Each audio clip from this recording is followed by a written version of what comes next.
Have you ever wondered how do hydraulic systems work? From car brakes to heavy machinery, they all rely on the same principle.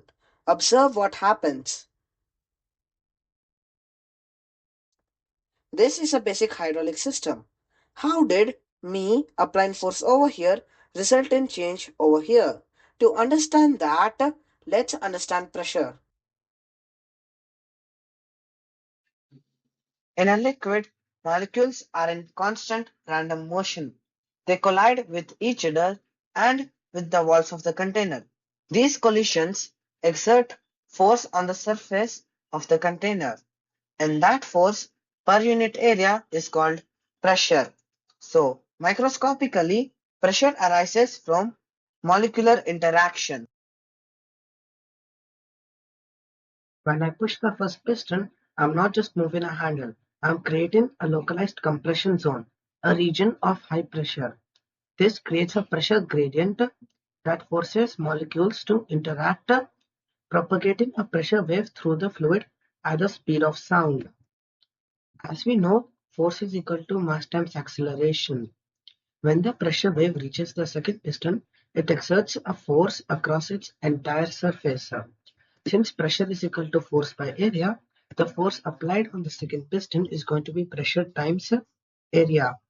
If there is no equal opposing force, then the piston moves forward. However, if there is an equal and opposite opposing force, then there is no net movement.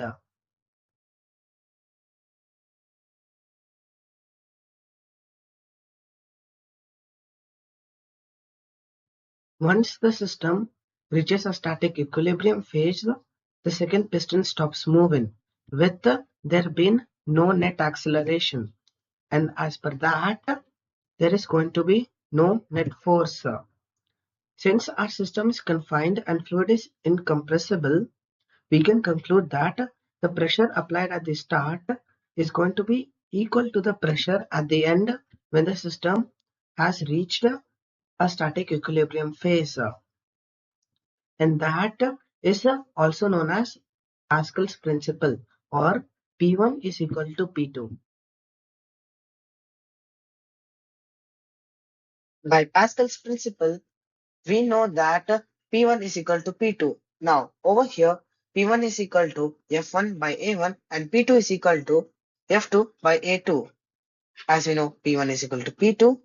F1 by A1 is going to be equal to F2 by A2, and F2 is equal to A2 by A1 times F1, and F1 is equal to A1 by A2 times F2. Our system is closed. No fluid enters or leaves.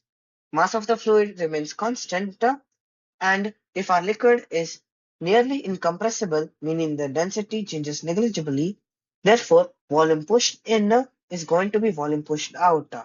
In our cylindrical system, area of the piston times length of the piston or displacement in height of the piston is going to be equal to area of the second piston times the displacement in its height. Hence, distance traveled by the second piston is going to be the volume of fluid displaced divided by its area, and distance traveled by the first piston is going to be the volume of fluid displaced divided by its area. Now, is being created or destroyed, let's check whether our energy is conserved.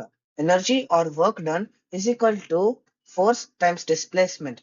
That would be F2 times x2 is equal to A2 by A1 times F1 multiplied by A1 by A2 times x1. The terms cancel out and we get F2 times x2 is equal to F1 times x1.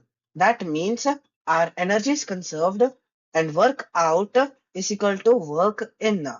That means our energy is conserved and all of our observations are right.